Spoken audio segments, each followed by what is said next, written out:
बहुत समय पहले की बात है। कासगंज नामक एक सुंदर सा गांव हुआ करता था। उस गांव में एक लकड़हारा रहता था जिसका नाम रामू था। रामू बहुत ही ईमानदार और मेहनती था। वह हमेशा अपने काम से खुश रहता था। उसके पास ज्यादा पैसे नहीं थे, लेकिन वह अपनी जिंदगी से संतुष्ट था। रामू के परिवार में उसकी पत्नी और उसके 2 बच्चे थे। रामू सेठ लालचंद के यहाँ लकड़ी काटने का काम करता था और लकड़ी काटने के बदले में सेठ लालचंद रामू को पैसे देता था, जिससे रामू और उसके परिवार का जीवन व्यापन होता था। सुमन, मैं काम पर जा रहा हूँ। आज बहुत देर हो गया है, तो तुम बच्चों को स्कूल छोड़ाना। जी, स्कूल तो मैं छोड़ आऊंगी, लेकिन मोनू और चिंकी पिछले 2 दिन से कह रहे हैं कि उनके स्कूल की टीचर स्कूल की फीस मंगा रही है। हाँ, तो जाकर दे आओ ना स्कूल की फीस। अजी कहाँ से दूं? आप जो पगार लाते हैं उसमें मुश्किल से तो घर चल पाता है। अब उतनी सी तनख्वाह में मैं बच्चों की फीस का इंतजाम कैसे करूं? अजी मैं एक बात आपको साफ साफ कह देती हूँ, आप सेठ लालचंद जी से पगार बढ़ाने की बात कहिए। दिन पर दिन खर्च बढ़ता जा रहा है। बाजार में अगर सब्जी लेने निकलो तो सब्जियों के दाम आसमान छू रहे हैं, और बच्चों की पढ़ाई का खर्चा, घर का खर्चा, अब इतनी कम तनख्वाह में कैसे गुजारा होगा? ठीक है, मैं आज ही सेठ जी से थोड़ा पगार बढ़ाने की बात करता हूँ। इतना कहकर रामू काम पर चला जाता है।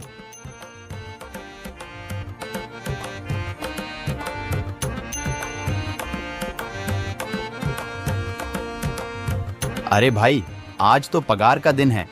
देखो, अब यह सेठ लालचंद कोई ना कोई लोचा जरूर करेगा।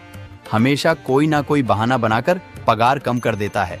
और अगली बार तो मेरी आधी पगार काट ली थी, यह कहकर कि जो मैंने लालचंद जी से 200 रुपए उधार लिए थे, उसका ब्याज बढ़कर 1000 रुपए हो गया है। इसलिए मैं तुम्हारी पगार में से 1000 रुपए काट रहा हूँ। हाँ हरिया भाई, तुम एकदम ठीक कह रहे हो। ये सेठ लालचंद ना एक नंबर का चालाक और लालची इंसान है। एक तो दुगुना काम ले लेता है और बदले में पैसे भी पूरे नहीं देता। हाँ भाई, मेरे भी अगली बार सेठ लालचंद ने पगार काट लिए थे। मैंने बस 2 छुट्टी ली थी जब मेरी बिटिया बहुत बीमार थी, और इस लालचंद ने इस बात का फायदा उठाकर मेरी पूरी आधी पगार काट ली। हे भगवान, बस सेठ जी, इस बार मेरी पूरी पगार दे दें।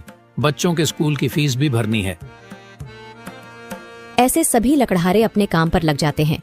काम करने के बाद सेठ लालचंद के पास जाते हैं। सेठ जी, महीना पूरा हो गया है, हमें हमारी तनख्वाह दे दीजिए। देखो भाइयों, अभी मेरे पास तुम्हें देने के लिए पैसे नहीं है। अभी माल नहीं बिका है, सारा माल गोदाम में ही पड़ा हुआ है। कल या परसों तक तुम्हें तुम्हारी तनख्वाह मिल जाएगी। पर सेठ जी, अभी हमारे पास बिल्कुल पैसे नहीं बचे हैं। घर का भी सामान लाना है, बच्चों की फीस भरनी है। अरे मैंने कहा तो सही, 1-2 दिन और रुक जाओ, कल या परसों तक पैसे मिल जाएंगे। अभी मेरे पास पैसे नहीं है। सभी लकड़हारे निराश मन से अपने अपने घर आ जाते हैं। अजी क्या हुआ? इस बार कितना पगार मिला है? सुमन, अभी कोई पगार नहीं मिला। सेठ जी ने कहा है कि 1-2 दिन में पगार मिल जाएगा। पगार नहीं मिला? आपको तो पता है ना, बच्चों की फीस भरनी है। इनकी स्कूल टीचर ने आज साफ साफ चेतावनी दे दी है कि अगर कल फीस नहीं लाई तो बच्चों को घर पर ही बिठा लेना। अब बताओ मैं क्या करूं? मैं क्या करूं सुमन, यह सेठ जी समय पर कभी पैसे देते ही नहीं है। अब तो बस हम इंतजार के सिवा और कुछ नहीं कर सकते। 1-2 दिन की बात है, देख लेते हैं। ऐसे ही 2 दिन गुजर जाते हैं। 2 दिन बाद सेठ लालचंद सबको पगार देता है। अरे हरिया, ये ले अपनी इस महीने की पगार। सेठ जी, यह तो बस 2000 है। मैंने तो इस महीने 3000 तक का काम किया है। हाँ, काम तो किया है, लेकिन तूने 1-1 घंटे आराम भी तो किया है। ये पैसे उसी आराम के कांटे हैं। पर सेठ जी, आपने तो कहा था 8 घंटे काम के महीने में 3000 मिलेंगे, और मैंने तो 8 घंटे काम किया और 1 घंटे आराम। देख हरिया, मुझे ज्यादा हिसाब किताब ना समझा। ये 2000 रख, अगर चाहिए तो, और अगर नहीं चाहिए तो कहीं और काम ढूंढ ले। बेचारे हरिया के पास उन पैसे को लेने की सिवाय और कोई रास्ता नहीं था। हरिया चुपचाप वह पैसे रख लेता है। रामू, ये लो तुम्हारे 2500 रुपए। पर सेठ जी, 2500 क्यों? मेरे तो पूरे 3000 बनते हैं ना। मैंने तो कोई छुट्टी भी नहीं की और ना ही कोई आराम। मैंने तो अपना सारा काम समय पर किया है। हाँ, समय पर तो किया है, पर इस समय बाजार में लकड़ियों का दाम काफी सस्ता हो गया है। इस वजह से अभी तुम्हें भी पगार कम ही मिलेगी जब तक लकड़ियों का दाम नहीं बढ़ता। पर सेठ जी, बात तो 3,000 की हुई थी ना, अब 2,500 में मैं कैसे घर चलाऊंगा? बच्चों की स्कूल की फीस भी भरनी है सेठ जी। इस बार आप पूरे पैसे दे दीजिए। 2,500 ही मिलेंगे तुझे। यहाँ काम करना है तो कर, वरना कहीं और काम ढूंढ ले। बेचारे हरिया के पास उन पैसे को लेने के सिवाय और कोई रास्ता नहीं था।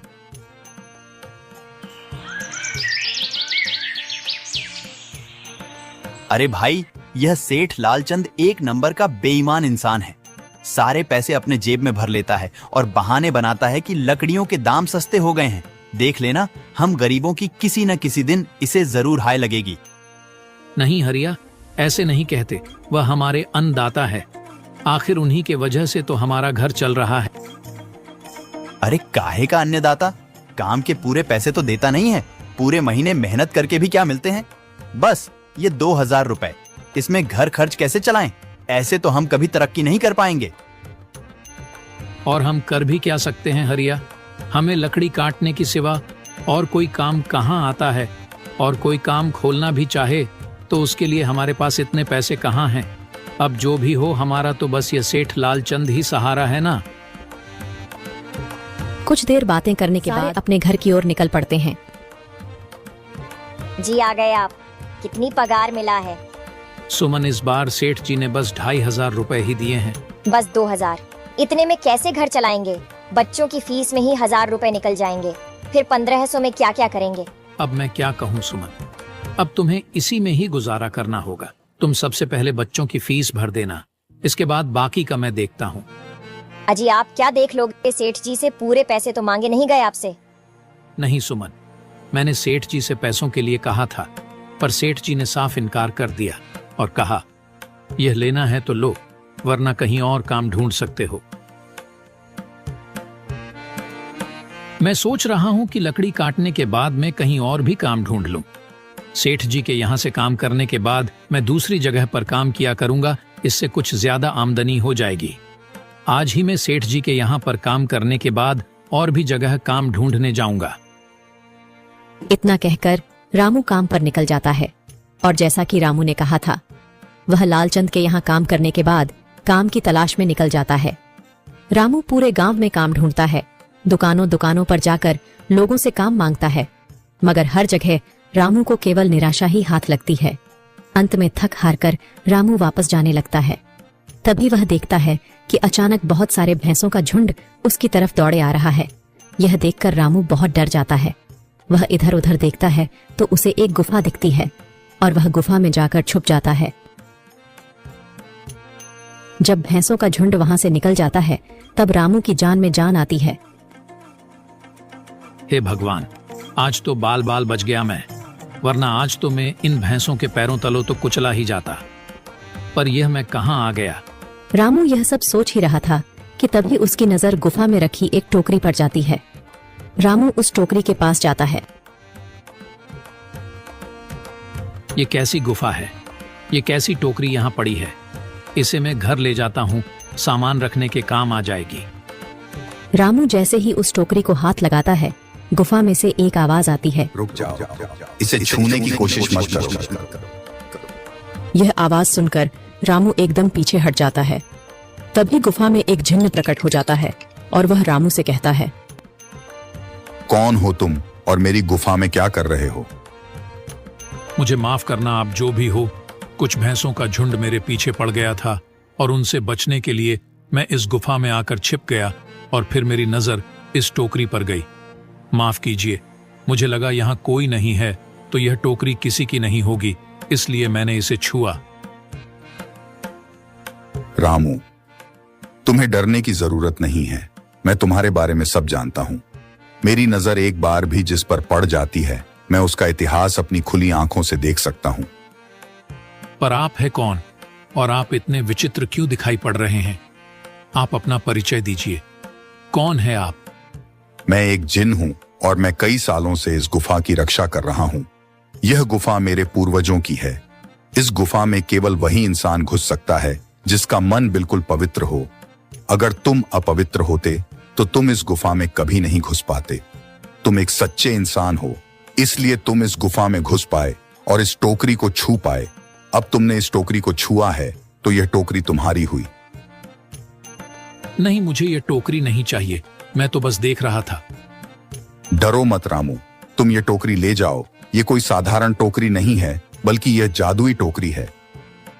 जादुई टोकरी?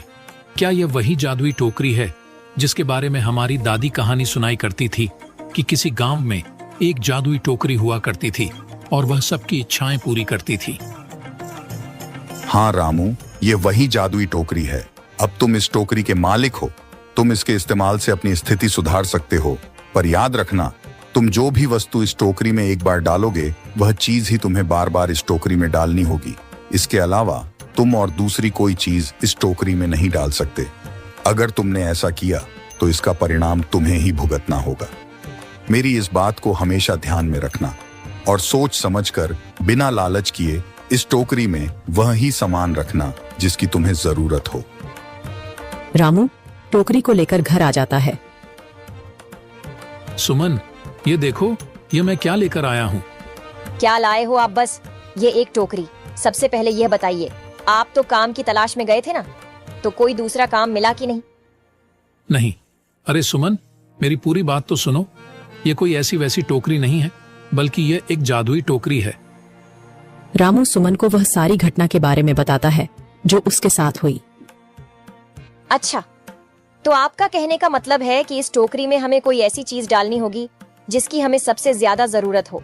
हाँ सुमन, हमें सोच समझकर ही इसमें कोई चीज डालनी होगी।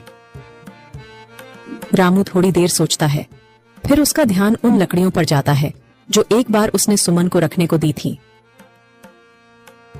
सुमन, तुम्हें याद है, एक बार मैं जंगलों में लकड़ियां काटने गया था तो मुझे एक चंदन की लकड़ी मिली थी और वह मैंने तुम्हें लाकर दे दी थी।